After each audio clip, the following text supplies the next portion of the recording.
Hi, and welcome back to Quick Book Looks. Today we're going to be reading Officer Clemmons by Dr. Francois S. Clemmons, who was known famously for being the officer on Mr. Rogers' Neighborhood, and this is his memoir. Introduction. Dear Fred, my guardian angels, spirit guides, ancestors, literary agents, and many friends and acquaintances have urged me to write this book for over 20 years.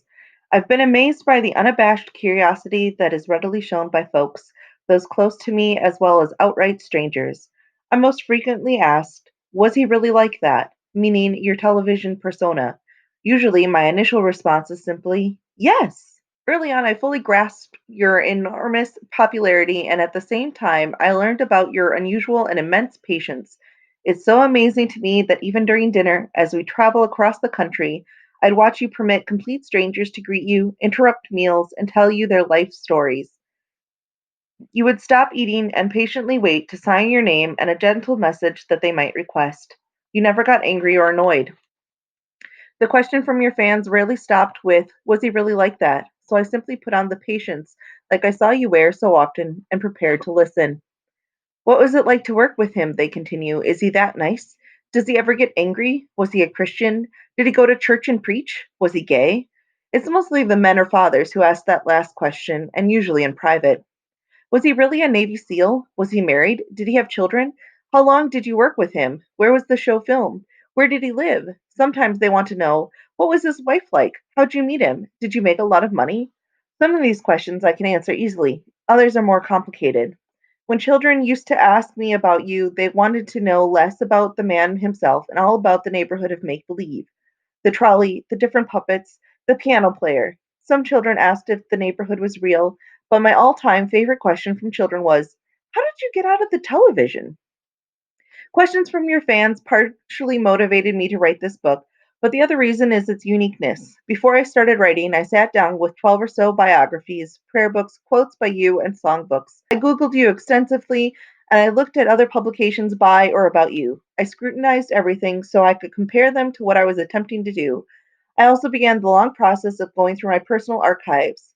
I reread our old letters, sifted through photos, and found newspaper clippings and memorabilia I had collected over the years.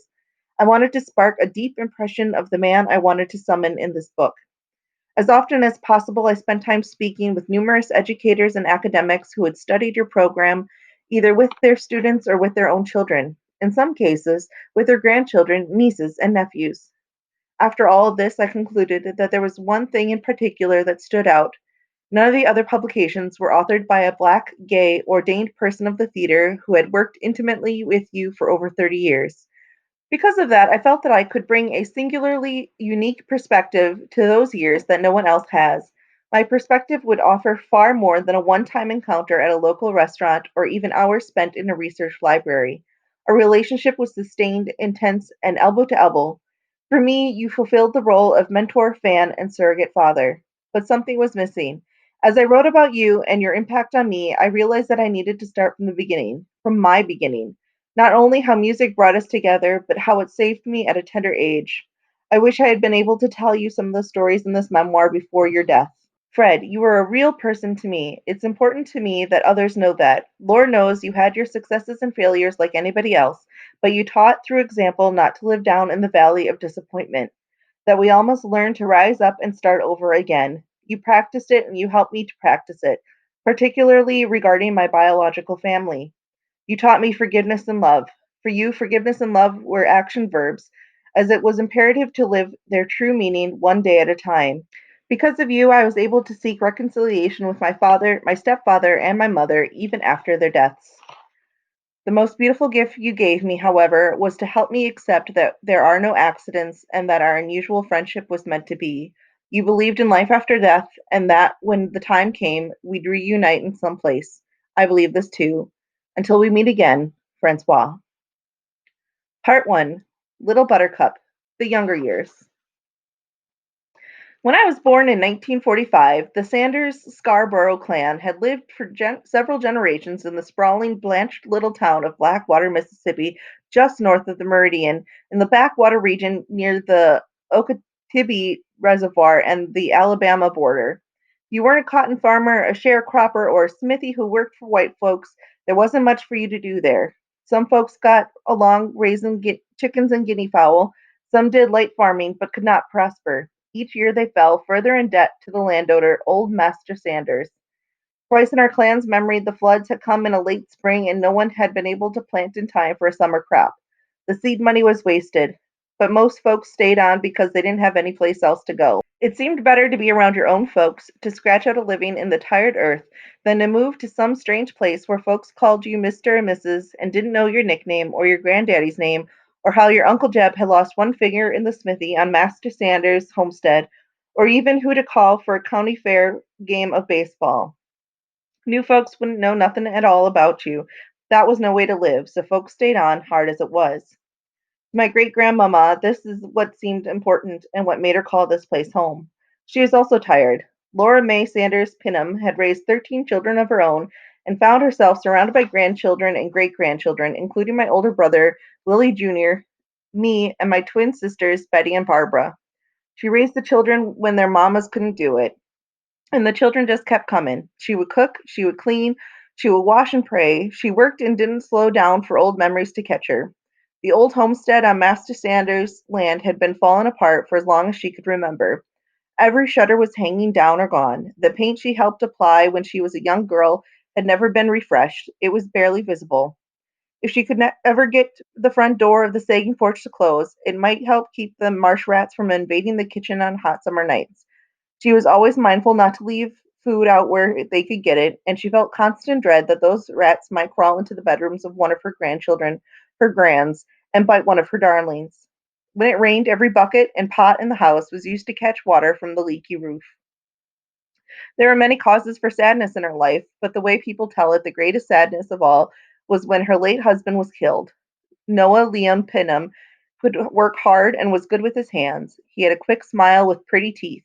He had been her third husband and had stayed around the homestead the longest. My own mama, Inez DeLois, would sometimes tell me and my brother the story later on after we had moved up north to give us an idea of how it was down south in the old days. The way she told it, everybody knew that great grandmama Laura May was old Master Sanders' woman.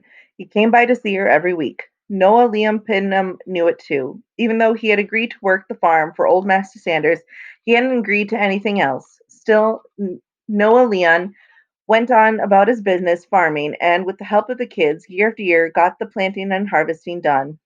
There was always some fence that needed mending or some field that needed watering. He kept the children busy and they all worked together from sunup to sundown. Most of the time, Noah Leon just ignored old Master Sanders and his late afternoon visits. Great Grandmama Laura May used to wonder how it was that Leon always seemed to know when old Master Sanders was coming and just disappeared into the fields. She tried to ignore it too. She had been going with old Master Sanders for so long that it just seemed natural to her. She didn't know any other way. Mama Inez said that her grandmama, Lily May, had told Laura May to go with old Master Sanders when she was a young girl, and it had been that way ever since. Laura May's mama, Lily May, had been a slave on the Sanders plantation all her life and had always been worried by the white men who came by the place. That's just the way it was, and she was no different from any of the other colored girls around there, even if she had wanted to say something. One day, Noah Leon asked her to come to town with him and not go with old Master Sanders when he came by. She just looked at him and kept on with her cooking and cleaning. When old Master Sanders came by the house that night, Noah Leon stuck around. Laura May pulled off her apron and headscarf, wiped her face with her hands, and straightened her simple dress as she had always done when Master Sanders came. She walked slowly out of the house, down the path, and past the barn. She didn't like leaving and going with Master Sanders, but if she didn't go, she knew they couldn't stay in the old homestead any longer. She didn't know where they would go. This place was home. This was the only home she'd ever known. Just past the barn, Master Sanders walked closer and spoke to her as he always did. He asked her how she was feeling and if she was glad to see him. She tried to smile and said yes, as she always did. He told her that he wanted to stop by and see her earlier that week, but his work and family had kept him away. He had been saying that for more than 20 years, and Laura May had stopped listening. That night she was troubled by the pounding of her heart and the sharp voice calling to her from the house. It was Noah Leon telling her to come back to him and leave old Master Sanders. Old Master Sanders was still talking to her as she tried to block the hurt and anguish of Noah Leon's voice out of her ears. His voice grew louder, and she realized suddenly that he was standing close by. She wheeled around and stared at him. Noah Leon had a big chopping cleaver raised over his head, and he was coming towards Old Master Sanders. She screamed as she heard the shot ring. Noah stood motionless and stunned. Old Master Sanders had reached into his overall pockets, pulled out his pistol, and shot Noah Leon point blank 3 times without stopping. Everybody knew he carried that pistol. He sometimes used it on sick livestock and stray rabbits. Didn't Noah Leon know it? Laura May never had time to speak. It happened so fast. Noah Leon was on the ground at her feet, bleeding from his chest and stomach. A crowd quickly gathered around them. Stand back, Old Master Sanders barked. Let him lay there. Nobody touch him. Let the slimy bastard lay where he belongs, in the dirt. I never liked him anyway. They all stood there. Nobody moved, not even the babies. They were all afraid of Old Master Sanders and knew that he would shoot any one of them just as quick as he had shot Noah Leon. He looked around, and his eyes stopped on great-grandmama Laura May. She started crying, fell to her knees, and crawled over to Noah Leon's body. Blessedly, he died before he hit the ground. Laura May gathered what was left of him and rocked him gently in her arms as she cried and wailed. She rocked him as though he were her baby and he was only asleep. Old Master Sanders told everyone to leave him be and not to bury him. Silently, everyone backed away while Old Master Sanders stood there over Laura May, who was crying and rocking Noah Leon's body. She looked pitiful and helpless there on her knees while Noah Leon's blood slowly soaked the front of her dress. After mumbling something to Laura May and getting no response, Old Master Sanders just shook his head, turned and walked away, putting his gun back in his pocket. He walked away without looking back, past the barn and up the path to the old homestead. He moved silently around the side of the house, got on his horse, and rode away. My mother remembered great-grandmama Laura May sobbing and wailing in the yard for the rest of that evening. She was still there hours later when Aunt Cordell and Cousin Dina May walked over to her, called to her softly, and carried her to the house. After dark, some of the men went back for Noah Leon's body and carried it into the house. They laid him out and cleaned off the blood. Great-grandmama Laura May insisted on being in charge of everything. She gave him his last bath with love and great patience as she talked to herself and anyone there listening. She kissed his body and rubbed him with Vaseline and the lanolin oil she used for her hair. When they had finished cleaning him and dressed him in overalls, she sat with him all night and continued to talk and sing and pray. She sat for the rest of the night with one hand holding the Bible in her lap and her other on him. When people began to wake up in the morning, before the rooster crowed, they found her still in silent vigil with her Bible. She stayed in her trance, weeping quietly, until some of Noah Leon's people arrived from Louisiana. They wanted to take his body back home to be buried, but she wouldn't hear any of it. Finally, she allowed him to be buried on a little hill by the creek. She put up a wooden cross. That way she could see him every day and take food and flour to his grave. That was the way she wanted it, and no one could change her mind. Noah Leon's people went home without him. When old Master Sanders came back weeks, maybe months later, it wasn't to see great-grandmama Laura May. It was to introduce Mr. Slim Hawken to everyone as the new overseer for the plantation. At that time, great-grandmama Laura May never came out of the house. Old Master Sanders waited for her a long time, but she never came out. He stood around his horse in the trough, looking and just waiting. After that, he came to the old homestead to talk to Slim about the crops and to discuss planting, but he never came to worry great-grandma Laura May again. Those days were over when Noah Leon died. Nothing much was ever said of Noah Leon's death. No questions, no investigation, no detectives, no country sheriff, no coroner's report, no trial. That's what I remember most about my mother's telling of great-grandmama Laura May's story. Everybody knew something and nobody said anything. How long it took before things returned to normal, nobody knew. It just happened. Laura May's third daughter, my grandmama Minnie, bore 6 children: Lula Bia, Abraham, my mother Inez de Lois, Catherine, Minnie Laura, and Levi.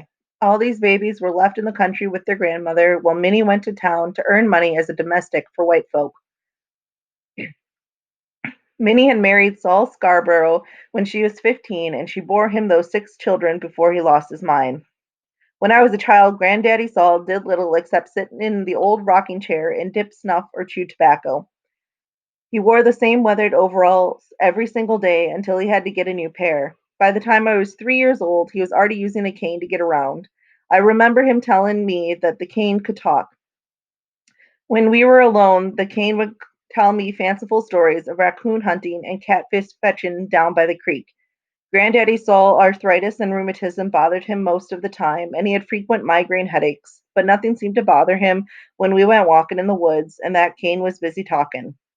As we walked out beyond the hedges and down by the fields, he would hold my hands for a while. Then he would let me hold on to the side of his overalls so I could keep up. He seemed just like everyone else to me. He always seemed fine. Every morning when I woke up, I'd go looking for him. I'd always find him sitting and rocking by himself, or staring off into space, or talking with the chickens in the yard. When I found him, I would stand by him and talk to the chickens too. After a time, we would go off walking together. All the big people who came to the house were bossy to me and said that I was kin to all of them. Even when they came from far away and I didn't know them, they said I had some of their blood. They would hug me and kiss me and call me little angel and little buttercup as if they knew me. I didn't like that. If I could find Granddaddy Saul, we would go out walking for a long time. I would stay with him until the big strangers left. When we come back, it would be after dark and the dogs would bark and jump up, licking and greeting us. Everybody would fuss at Granddaddy Saul for keeping me away so long. I never complained because he fed me cornbread and sorghum from a can, and we talked to the cane. When I told my brother Willie Jr. that the cane could talk, he said it wasn't true because Granddaddy Saul never asked the cane to talk to him. At night, while I lay on my pallet, I could hear my great grandmama, Laura May, fussing at him about that talking cane and those tales he told. She said he knew he wasn't telling the truth and shouldn't be fooling me like that. That's when I had the revelation that Granddaddy Saul hadn't told great grandmama Laura May or Willie Jr. or my mother that the cane could talk. This was a deep secret between him and me. Granddaddy Saul taught me that to hear the cane talk, we had to be quiet. Sometimes we were quiet for so long that I fell asleep. Granddaddy Saul would wake me up to tell me that I'd missed the talking. I didn't like that had fallen asleep under a shady tree in the midday sun and had missed my important encounter with the talking cane. I would promise Granddaddy Saul and myself that I wouldn't fall asleep again. When I managed to stay awake, the cane would tell me of clever animals that lived in the woods and outfoxed the old plantation master and ate his chicken. It told me about deer and rabbit and the fox, the bear and the coyote, the turtle and the grasshopper that lived deep in the woods. I'd listen anxiously, hardly blinking my eyes and holding my breath. Sometimes Granddaddy Saul and I would sing songs with the cane. We'd sing about flying, fishing, marching, and stealing honey from the bees. It never occurred to me that the cane wasn't singing when Granddaddy Saul was singing. One day when we were out walking and I wanted the cane to talk, we waited a long time. After a while, we sat down by the banks of Watichi Creek and continued to wait and listen. Finally, Granddaddy Saul told me to hold the tips of my thumb and index finger together in each hand, close my eyes real tight, and make a wish that the cane would talk to us. I closed my eyes and slowly the cane began to talk. It told me of kings and queens who were my oldest kin, people in the ancient civilization called Efreet. The cane talked about tropical jungle places and described strange, ferocious, growling animals large enough to eat the fox and possum and jackrabbit and deer and me. The king talked of great Afrique warrior who had who was strong enough to kill the big animals with a spear and knife. He would skin and cook them over a fire. Then he would eat them and share them with his kinfolk. He wasn't afraid and would protect me from the big animals. The warrior, a mighty leader who was loved by his people, was named Shakti Binj. I told Granddaddy Saul that one day I would take him with me to Afrique. He smiled and rubbed my head and said that he would wait. One day my mother called me in from chasing the chickens and told me to stay in the house. It had been raining all day, letting up for only brief moments.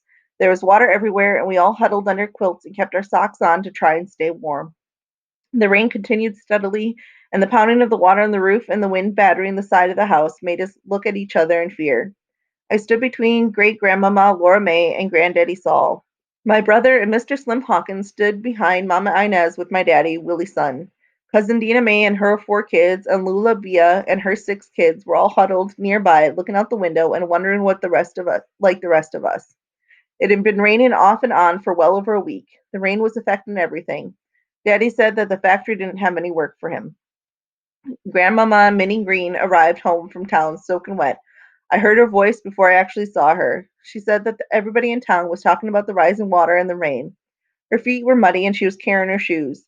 She said that she'd had to walk the last 5 miles because old Mr. Carmichael was afraid his mules and wagon wouldn't make it through the waterlogged roads. There were snakes everywhere, she said. She was almost bitten when she accidentally stepped on a rattler. The whole day the men huddled and smoked, and they checked on the animals in the barn so many times I knew it was a way to get away from the house full of ladies and kids. They grumbled and hunched over as they walked through the rain, reaching in their pockets for their matches, pipes, tobacco, and snuff.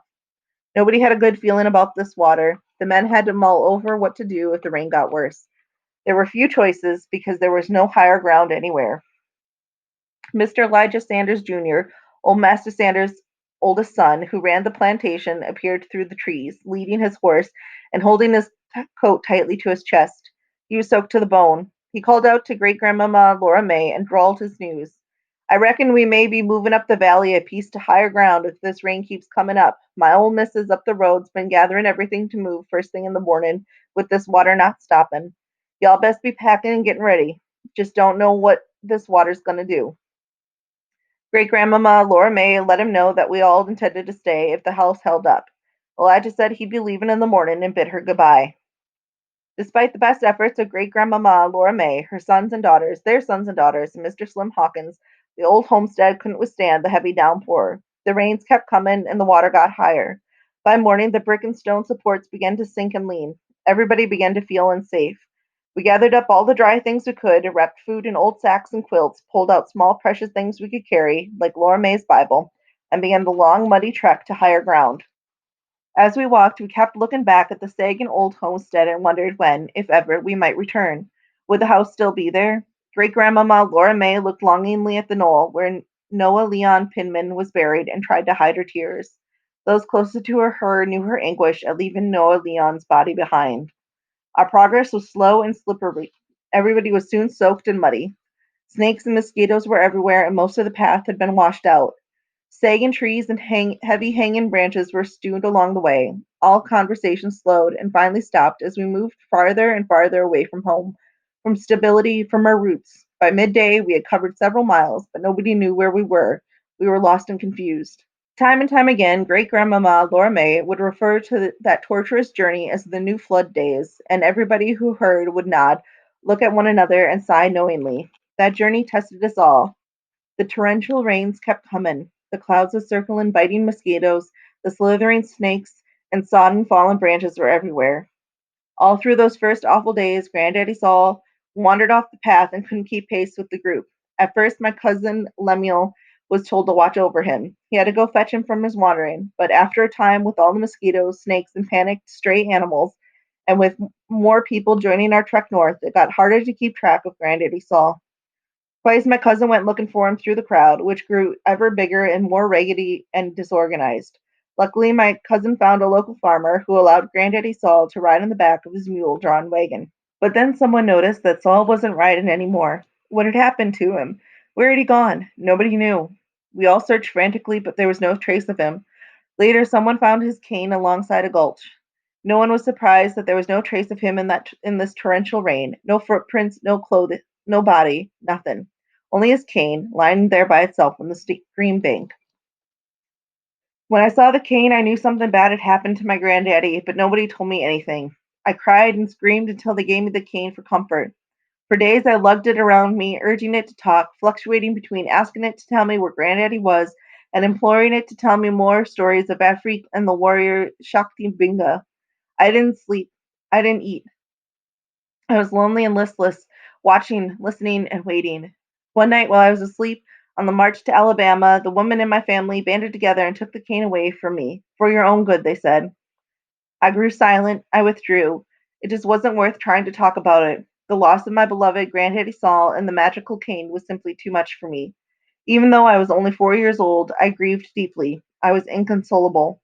Then one day I began to sing. No one had heard me sing before except my granddaddy. Great-grandmama Laura May, Grandmama Minnie Green, and my mother all looked at me and at each other. I sang the songs I'd sung with Granddaddy Saul and the magical cane. I didn't really know what I was singing about or whether my songs made sense to anyone. I sang because it eased my pain. Singing, I found my little buttercup self, my center, my home. It was Granddaddy's legacy. I was singing the music he taught me, the music of the cane. While I was grieving for my lost granddaddy, our group traveled a long way. I had heard the talk. People said Alabama enough times that I wondered if it was a new world. Where and what was Alabama? They said I was born in Alabama. We had left when I was too little to know. I heard my daddy say that he knew people and had a few relatives in the area. He felt that our family can make a fresh start working in the factories and that he could give up farming. Willie's son had a plan for himself and his family. Some members of the clan knew that they weren't going back to Meridian, Mississippi again anytime soon. There was talk about how bad it had gotten. They had heard news from the area. The floods were worse than anyone had seen. It seemed we had all been lucky to leave the old homestead when we did, lucky to get out with our lives and what few belongings we had. Word among the clan was that the old homestead was no longer even there. The relentless rains had washed it from its moorings. They said it seemed like it just floated away. No reason to go back. No love, no land, no house, no loss. For days, the motley, undisciplined caravan continued east until it eventually came to rest at a village called Aliceville. Some wanted to settle there. Others were still eager to move on, maybe north. The Sanders Scarborough clan decided to meet and talk it over. The rain had stopped. The sun had come out. People hung their wet clothes on dry branches and sat down. The old folks smoked, and everybody relaxed. Everyone knew that we couldn't continue to travel and live a nomadic life much longer. It was beginning to wear all of us down. My daddy finally spoke up.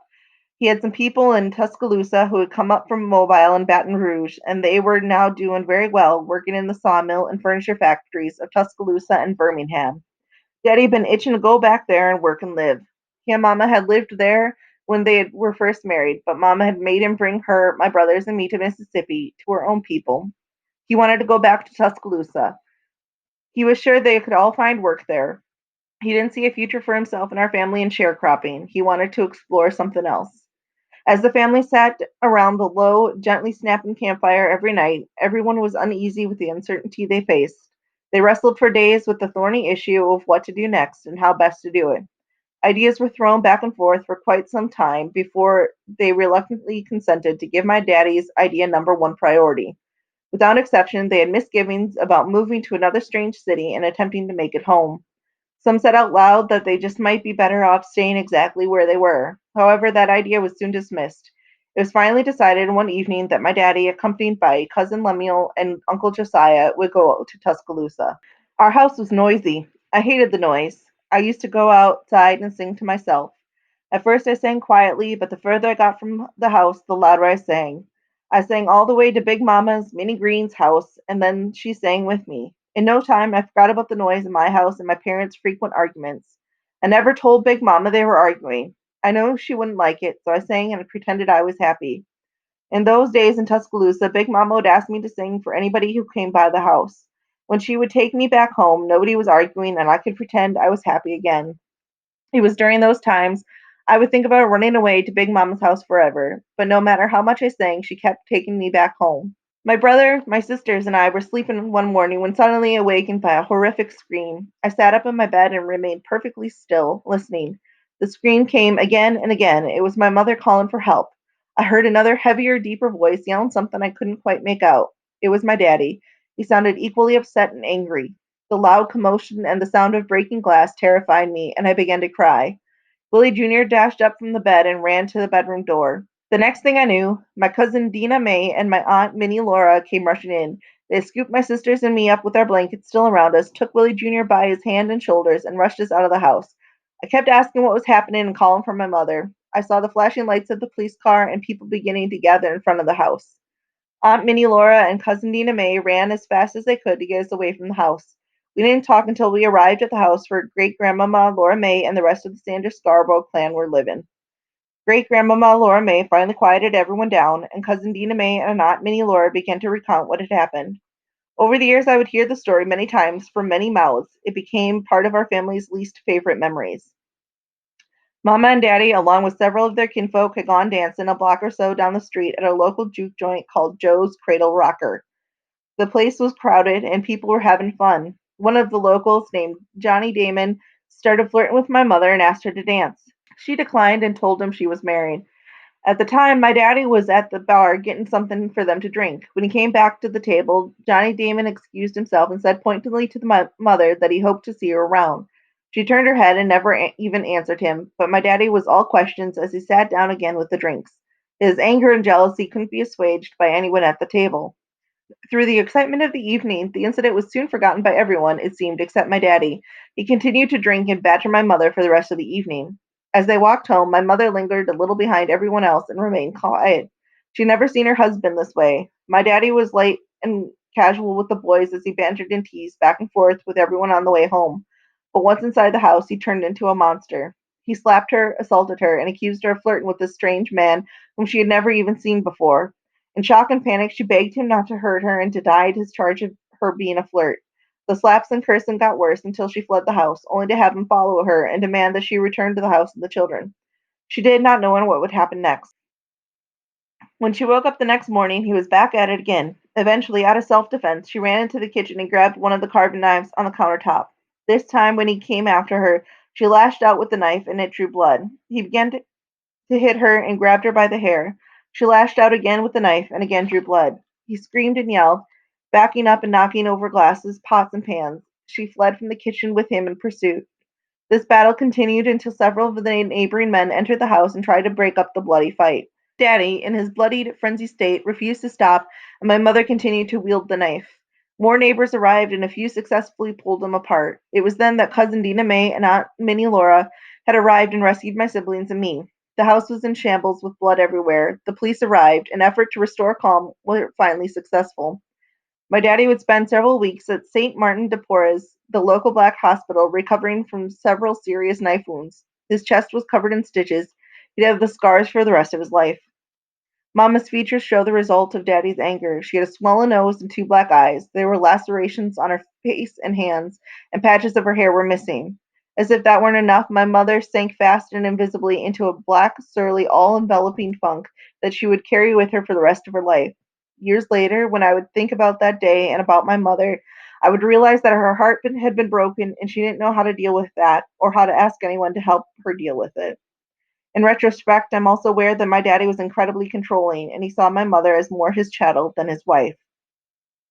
After cousin Dina May and Aunt Minnie Laura told this horrific tale, great-grandmama Laura May became enraged. She went into her bedroom, gathered a gun. She was dressed in a flash. She informed the family, and several of them were to accompany her to my mother and daddy's house. She intended to go and get her granddaughter. When the group arrived at the house, the crowd parted in the face of this formidable feminine energy. Great-grandmama Laura May's presence was foreboding and unfriendly. No one wanted to block her way. She moved through the crowd, up the front porch, through the front door, into the front room. The sight of my bruised and beaten mother made her cry out sharply in alarm and disbelief. She embraced her grandchild and cursed the forces that allowed this evil to happen. She insisted that my mother come immediately with her and never return to this house again. She was taking her beloved grandchild home. Nobody stood in her way as the somber parade moved out the front door and down the street. My great-grandmama's head was held high as she led the procession of her family's clan out of that house of iniquity. I was sitting on Aunt Emma's front living room floor, rocking and singing to myself when the group returned to Aunt Emma's house. My brother told me not to be afraid. Mom and Daddy were fighting, but great-grandmama Laura May would take care of everything.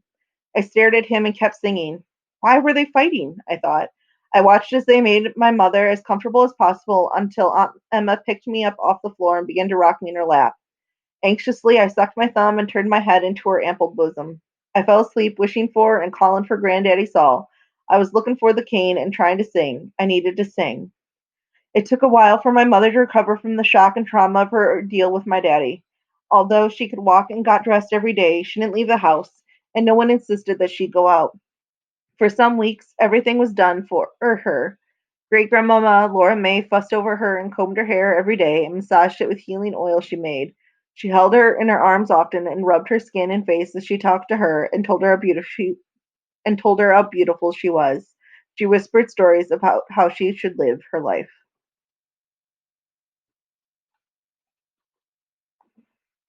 Thank you for joining me for Quick Book Looks, and I hope that you will come back next week for our final round of Quick Book Looks for the summer.